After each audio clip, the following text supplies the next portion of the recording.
In the village of Caligulu, the mornings began with a rhythm, a gentle pulse of life that echoed through the rustling banana leaves and the rooster's cry that rang out like a bell.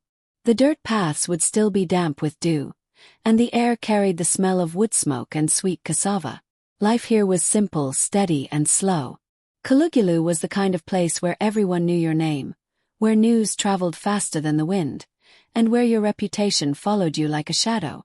Children chased goats, women pounded millet in song, and elders sat under baobab trees retelling legends for the 100th time. In a modest clay house at the edge of this village lived Mama Ruth, a widow known for her calloused hands and an unshakable faith in hard work. She wove mats to earn a living and raised her 2 daughters with discipline and tenderness in equal measure. Her daughters, Mirembe and Akello, were born 3 years apart but raised like twins. They shared a bed, a basin, and even the same set of worn-out storybooks. Yet, as they grew older, the world began to see them differently. Mirembe was the firstborn, and with that title came attention. She was beautiful in the way flowers bloom in sunlight, naturally, effortlessly. Her skin glowed, her eyes sparkled with curiosity, and her laughter rang out like music in the compound. From the age of 7, she showed a talent for words, poems, speeches, prayers. At school, she answered questions before others had even finished reading them. When she sang in church, old men nodded approvingly, and women whispered blessings. Akello, on the other hand, was quiet. Her beauty was more subtle, tucked into her deep-set eyes and delicate fingers. She loved to draw, anything and everything. She could turn a stick and a patch of dirt into an entire village market scene. But she stammered when speaking in public. She often looked down when addressed. And unlike Mirembe, her talents went unnoticed by most. To Mama Ruth, both girls were gifts. But in the eyes of the village, Mirembe was the daughter worth praising. Aunties would say, Mirembe is destined for great things, while patting her head. To Akello they offered a polite nod. Nothing more. It was no one's fault, not really. The village simply celebrated what it understood. Poetry, performance, confidence. What it didn't understand, it overlooked. And slowly, this created a wound inside Akello, one that had no name but cut deeper with each passing day. The girls themselves didn't notice the gap at first. They played together, fetched water together, and whispered into each other's ears beneath the mango tree behind their house. They were still sisters, still bonded. But even the strongest trees cast shadows. And in the warmth of Mirembe's rising sun, Akello began to disappear. In the early years, the bond between Mirembe and Akello was soft and sacred, woven through moments that didn't need words. Each morning they washed their faces in the same basin, elbowing each other for space, giggling as cold water splashed their nightgowns. When one cried, the other fetched a cloth. When one fell, the other offered a hand. Their favorite place in the world was the old mango tree behind their house. Its branches curled like arms stretching toward the sky, its bark thick and split like a well-worn path. Beneath it, they played with clay figurines, practiced songs and told wild stories about talking birds, stolen suns, and rivers that could whisper secrets. Sometimes they'd climb it, Mirembe always higher than Akello, and pretend they were queens looking out over their leafy kingdom. Mirembe would shout, "I am queen of Caligulu," while Akello, clinging to a lower branch, whispered, "And I'm your royal artist." Mirembe would laugh and toss a mango down to her. "Then draw my crown," she'd say. And Akello would. She drew in the dirt with sticks. She used charcoal from the cooking fire. She pressed patterns into the soft skin of green pawpaw with a thorn. Her world was lines and shading. She could draw the family goat, Wendo, in under a minute. She once drew their neighbor's face so well that he thought it was a photo. But the world didn't applaud her talent the way it did Mirembe's poems. Mirembe was the sister of sound. Akello the sister of silence. Still at night, they huddled under the blanket they shared. Mirembe would recite poems she memorized in school, her voice steady and soft. Akello would sketch her thoughts on scraps of paper, stolen from old notebooks or fruit wrappings. "Why don't you show Mama your drawings?" Mirembe would ask. She's busy, Okello would reply. Still, she'd love them. Okello only shrugged. Because deep down she wasn't sure Mama would love them. Not the way she loved Mirembe's words. Not the way she glowed when Mirembe stood on stage at church or came home with another praise note from school. One afternoon, Mirembe was invited to a poetry contest in the neighboring village. Mama Ruth sewed her a bright blue dress for the occasion. Okello helped thread the needle, holding the fabric taut as Mama stitched. When Mirembe twirled in the finished dress, Mama clapped. My daughter, you look like a princess. Okello smiled. But her chest felt hollow. That night, under the mango tree, Okello didn't draw. She just stared up at the stars. Mirembe was beside her, humming a song she'd composed. She didn't notice her sister's silence. And Okello didn't know how to say, I miss when you were just mine. The shift was subtle. It wasn't that Mirembe stopped loving her sister. Far from it. She still braided Okello's hair, still shared the last bits of sugarcane, still let her sleep on the softer edge of the straw mat. But the world had opened to Mirembe in a way it never had to Okello. Mirembe was now being called to meetings with elders, to school functions, to church programs where her voice echoed in microphones. Her name began to appear in village bulletins. People smiled at Mama Ruth and said, You have raised a light for Uganda. Okello smiled too. On the outside. But inside something had started to gather. It was slow, like the rising of water in a hidden well. It wasn't loud. It didn't shout. It whispered. And the whisper said, You're not enough. Okello began keeping a notebook. She didn't call it that. It was just a tattered exercise book she found under Mirembe's old pile of textbooks. The first page had a single line. They gave her a dress. They didn't ask me what I wanted. At school, I drew the whole classroom. Teacher said nothing. Mirembe read a poem. She got a gift. It wasn't bitterness. Not yet. It was recording. It was memory. But memory, unhealed, becomes a wound that talks back. Day by day, Okello added more. Some entries were long. Others just a word or two. I made porridge. No one noticed. She sang. They clapped. Mama forgot to check my drawing again. She never shared the notebook. Not with Mirembe.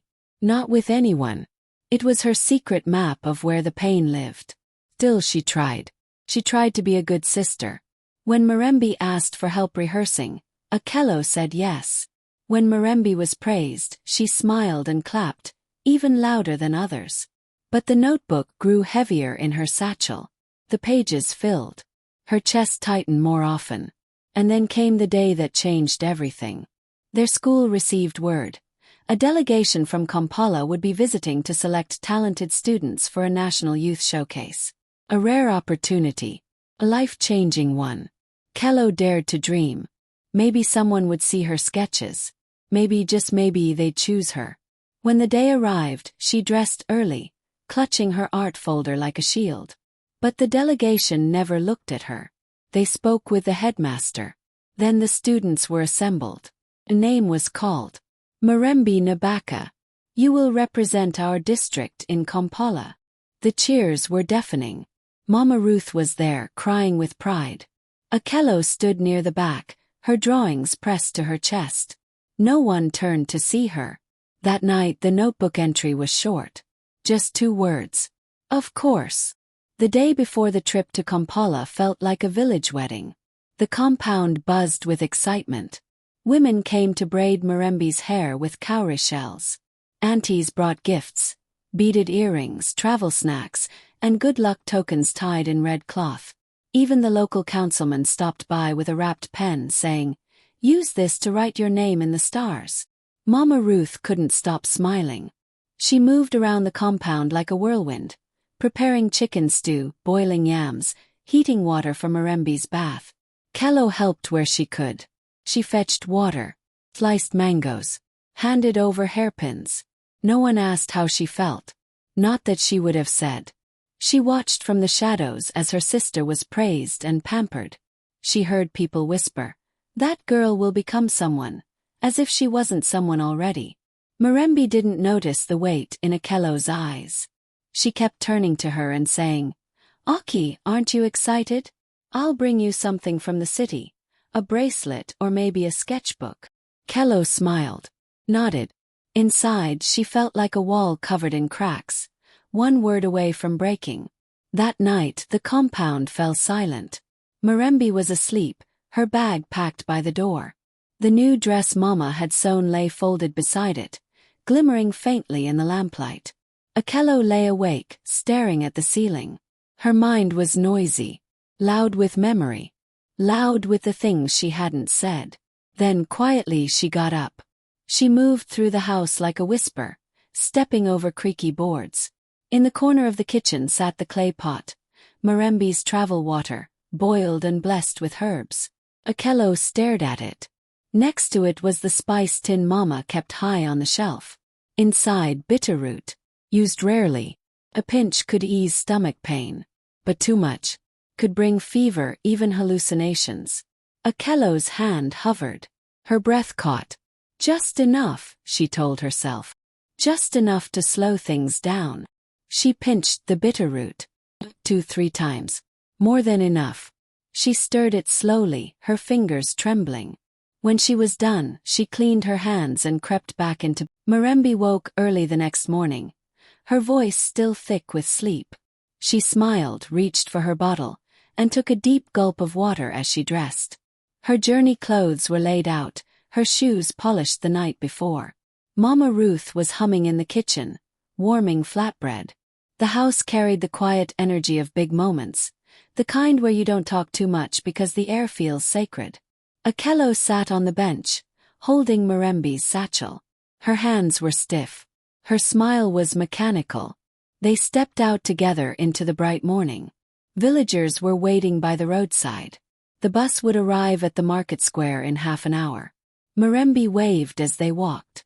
"I'm coming back with a medal," she said. "And a story to tell." But before they reached the junction, Mirembe paused. Her step faltered. She pressed her hand to her stomach. "Mama," she whispered, "I feel dizzy." And then she collapsed. The scream that came from Mama Ruth's chest echoed across Caligulu. It was the sound of a heart being torn in real time. People rushed over. A man called for a wheelbarrow to carry Mirembe back. Others ran to fetch the village healer. Akello stood still. Her feet were rooted to the earth. Her mind was screaming, but her mouth remained shut. By the time they laid Mirembe on the family mat, she was burning with fever. Her lips were dry. Her breaths came in shallow bursts. The healer came, fingers tapping her pulse, checking her eyes, her tongue. He turned to Mama Ruth. "She's been poisoned," he said grimly. "What? Poisoned?" Mama gasped. "She needs herbs, prayers, and mercy." The room spun for Akello. She stepped backward into the shadows, her knees shaking. Her heart beat in her throat. "I didn't mean it like this. Not like this," she thought. Outside, someone wailed. Inside, Mama knelt and cried. The pot was thrown out. The kitchen scrubbed. Villagers lit candles and burned herbs to chase away spirits. Akello scrubbed the floor with trembling hands. He stayed quiet, helpful, invisible. No one suspected her. Not even Mama. Mirembe, in her fever, mumbled nonsense. Fragments of poems, nursery rhymes, names of distant relatives. Akello watched her sister slip in and out of consciousness. A silent war raging in her chest. Guilt had arrived. It sat beside her like an unwelcome guest, whispering, "Now you're seen." But at what cost? 3 days passed. 3 long, breathless days where time stood still and every sound felt like a warning. Mirembe remained in bed, her body drenched in sweat, eyes fluttering beneath closed lids. Her once bright voice was reduced to shallow gasps and the occasional moan. The herbs seemed to help, but only slowly, and not enough to comfort Mama Ruth's fears. Neighbors came and went. Some brought food. Others just sat outside the house, whispering prayers or speculations. "Maybe it was a spirit," one said. "Or something in the water," offered another. I told you, said the old herbalist. Jealous eyes are dangerous. Someone must have wished this girl harm. Akello listened from the inside wall, heart thudding, sweat on her palms. She wanted to scream, to confess, to beg someone to stop this spinning world she had set in motion. But she didn't. She fed Mirembe mashed bananas. She changed her damp cloths. She sat beside her when Mama Ruth couldn't. Not because she was hiding, but because she didn't know who she was anymore. The girl who had stirred bitterroot into her sister's water felt like a stranger now. That girl had believed it would be small, just enough to make the trip impossible. She hadn't imagined this. And now she couldn't take it back. On the fourth day, just before dawn, Mirembe stirred. Her lips moved slowly. Her eyelids trembled. "Mama," she whispered. Mama Ruth jumped from the mat, sobbing. "Yes, my baby. I'm here." Mirembe turned her head. Her gaze landed on Akello. "Aki." Akello crawled closer, barely able to speak. "I'm here." Mirembe lifted a shaky hand and touched her sister's cheek. Her fingers were cold, but her touch was warm. "You didn't leave," she said faintly. Akello broke. She turned away, covering her mouth, tears running freely. "I don't deserve this grace," she thought. "I don't deserve her love." That night, after Mirembe fell asleep, Akello took the notebook from beneath her mattress. She stared at the pages, the list of wounds, of comparisons, of quiet rage. She wanted to tear them, burn them, bury them. Instead, she closed it and whispered, "I'm sorry," into the darkness. Not to Mirembe. To the version of herself she'd killed the night she stopped being a sister, and became something else. Mirembe's recovery was slow but steady. Within a week, she could sit up on her own. By the second week, she was walking with help. The healer nodded in approval and said, "The girl is strong. The spirits are leaving." But Mirembe wasn't the same. Her voice was quieter. Her eyes carried a distant haze. She no longer sang while sweeping the compound. She sat more often beneath the mango tree, her gaze drifting toward the sky, as though she were listening for something no one else could hear. The house returned to normal, at least on the surface. Mama Ruth returned to weaving. Neighbors stopped visiting. Life moved on. But Akello did not. She was caught in a strange limbo, part daughter, part traitor. Every time she passed the clay pot, her stomach twisted. Every time Mirembe smiled at her, guilt bit into her like a snake. Then one day it happened. Akello had gone to the schoolhouse to retrieve her sketchbook. She had tucked her notebook, the one with her confessions, into her satchel by mistake. She never noticed it fall out. 2 days later, Mama Ruth was sweeping the house when she found it beneath the bench. She thought it was just another forgotten drawing pad. She opened it with a soft smile. But that smile disappeared by the second page. She read every line, every tally, every whispered hurt, every silent scream written in ink. And then the entries changed. The night of the fever. The bitterroot. Pot. Mama Ruth did not shout. She did not storm into Akello's room with fists or fire. She simply waited. When Akello entered that afternoon with a bowl of cassava, Mama Ruth pointed to the notebook lying on the table. "What is this?" she asked softly. Akello froze. Her knees buckled. She dropped the bowl. "Mama, I didn't mean to. I just wanted." Tears came before the words could. "I was tired of being invisible," she choked. "I didn't want her to die. I wanted someone to see me, to hear me." Mama Ruth sat in silence. Her eyes glistened not with anger but with something deeper, grief. "You nearly took her life," she said. "And now, you will carry this truth like a stone in your belly." Akello wept until her ribs ached. And Mama wept with her. But the notebook remained. Proof. Pain. Choice. Consequence. The sky broke open that evening. Rain fell not in drops but in sheets. Heavy, cleansing, almost violent. It pounded rooftops, turned paths into rivers, and silenced every cricket in Caligulu. The village hushed under the downpour. Inside the clay house, Akello sat on the floor, her knees drawn to her chest, the tattered notebook lying open beside her like a wound. Mama Ruth had gone to the church. Mirembe was under the mango tree, despite the rain. Akello could see her through the doorway, sitting still, her white shawl soaked through, her face lifted toward the clouds like someone waiting to be struck or saved. With trembling hands, Akello rose. She stepped into the rain without sandals, her feet sinking into the mud. Each step felt heavier than the last. By the time she reached the tree, her dress clung to her skin, her teeth chattered. Mirembe didn't turn. Akello knelt. For a long time, neither of them spoke. The rain was their only witness. Then Akello whispered, "I never wanted to lose you." Mirembe's shoulders rose and fell. "You almost did." "I know," Akello said. "I was drowning inside. You were flying and I felt like I was choking on dust." She opened her palms. "I poisoned the water," she confessed. "Because I thought if I stopped you, maybe I'd finally be seen." Mirembe turned slowly. Her eyes were not angry.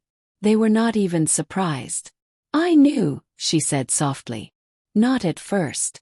But the day I saw you holding the pot, something inside me told me." Akello broke. "I hate myself," she sobbed. "Every day since." Mirembe reached out and touched her hand. "I hated you too," she whispered. "For one breath. One heartbeat." She took a deep breath. "But after that, all I felt was sadness." Akello's body shook. "I don't expect forgiveness." Mirembe looked up at the mango tree, where the rain fell through gaps in the leaves like tears from heaven. "You don't have to expect it," she said. "Because I've already given it."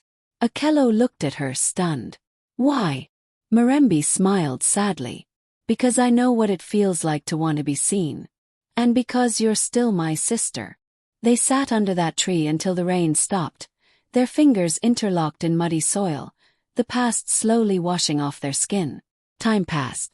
Wounds did not vanish, but they changed shape, healing in layers like bark growing over a scar on a tree.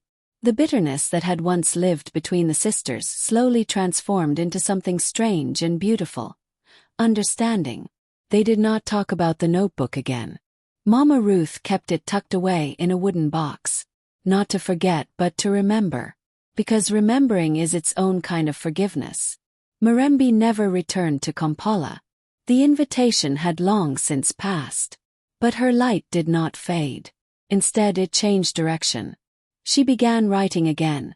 Not poems for contests but letters to Akello. Every week, a new one would appear on Akello's pillow. "I saw your sketch of the market woman." Her eyes looked like mine. "Thank you. You are the only one who sees the world the way it truly is. I'm proud of you, Aki. Always."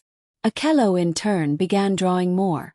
Vivid portraits, murals in school, stories in charcoal. The village began to notice. Her name was spoken more often. Children came to her with paper, asking to be drawn.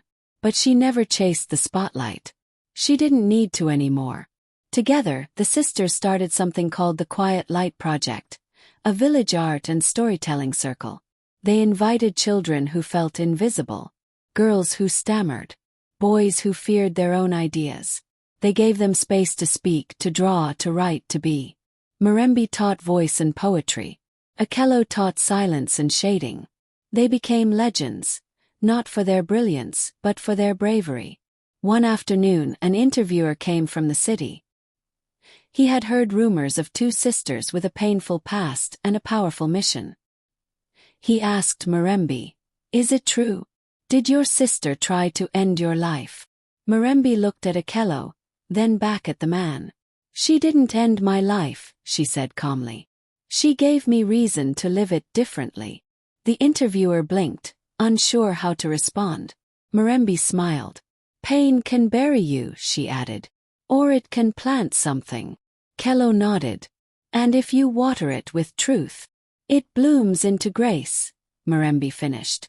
That night, beneath the same old mango tree, the sisters sat once more. The sky was full of stars. No shadows between them. Just two girls. Forgiven. And finally free.